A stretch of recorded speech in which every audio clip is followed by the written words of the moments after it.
Alright, YouTube, hopefully the wind isn't too bad in this and you guys can hear my review easily enough. So I'm going to do a review here of this fence that I built, but it's not going to be about the fence, it's going to be about the Ozpost post anchors I used.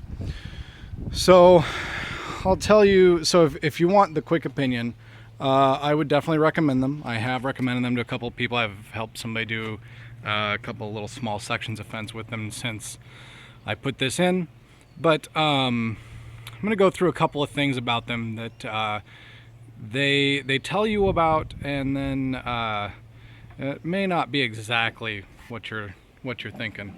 So let me start off. I'm in Dubuque, Iowa, and well, near Dubuque, Iowa, and the ground here is mostly clay. You get about 4 or 5 inches down, maybe 6, and you're in clay. So it's not really the easiest to put a post in. And I did not use a jackhammer for this. This was all sledgehammer. So there's 36 posts. I think it's about 220 feet of fence. They are at mostly 8-foot spacing. These were purchased panels from Lowe's. I got the posts from Home Depot, and then the panels were from Lowe's, and I cut them down to 4.5 feet instead of the 6 foot that they were, because I didn't want such a huge barrier, because Puppy there just doesn't need that big of a fence. So and then this is all untreated, and I'm going to do a review of my staining process, which is going to be with 5-minute fence stain. I'm going to actually do that tomorrow, which is why this is all nice and cut. The hose is still out from me kind of hosing down the bird poo off the fence and getting grass clippings off of it and giving it a little bit of time to dry today, and then tomorrow it's getting stained.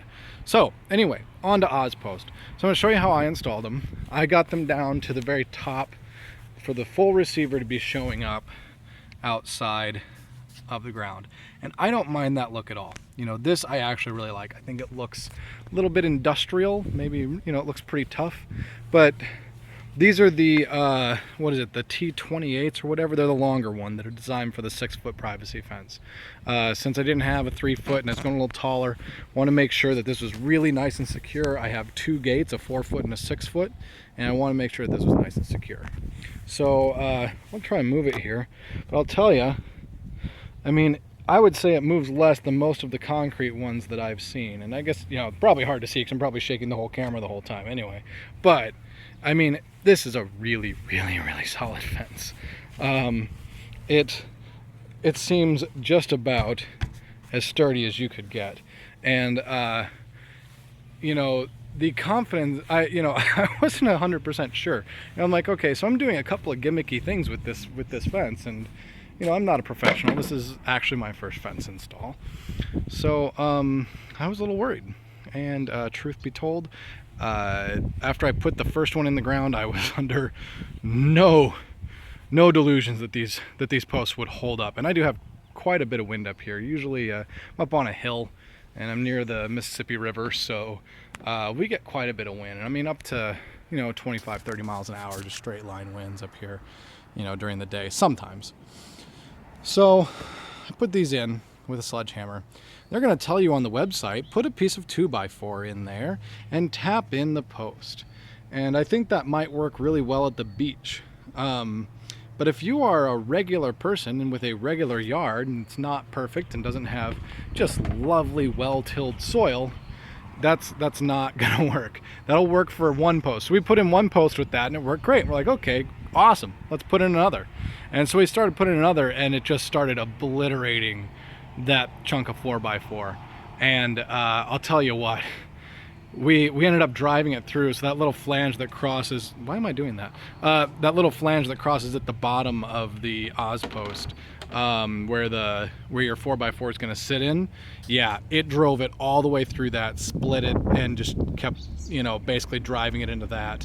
And I actually had to go and get a spade bit and a drill and cut it out to get it out of there. It was just a huge pain. So do not use I even actually put steel caps on the top and bottom of that 4x4, and of another 4x4 that I tried later, and I used like a couple of actually they're just like these.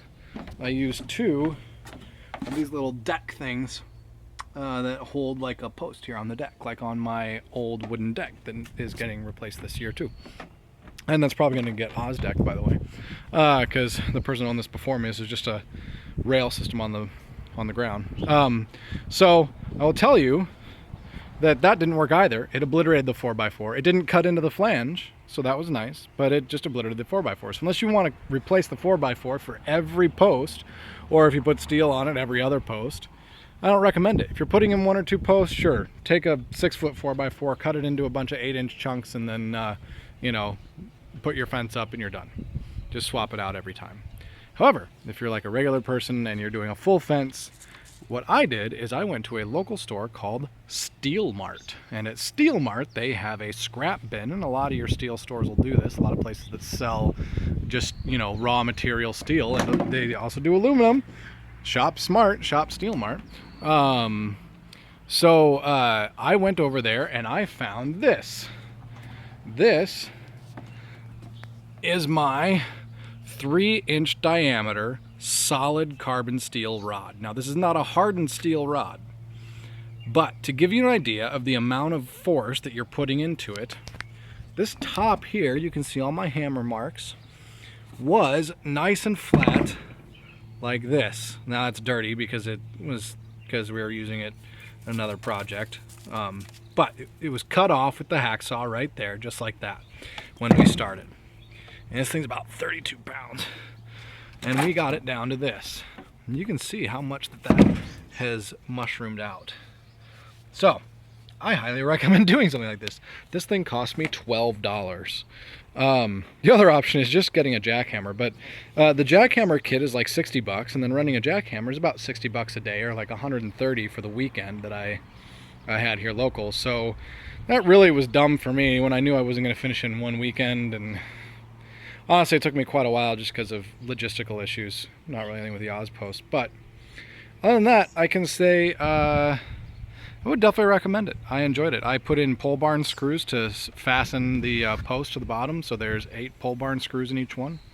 And it is holding very, very nicely. Well, post if you have any questions.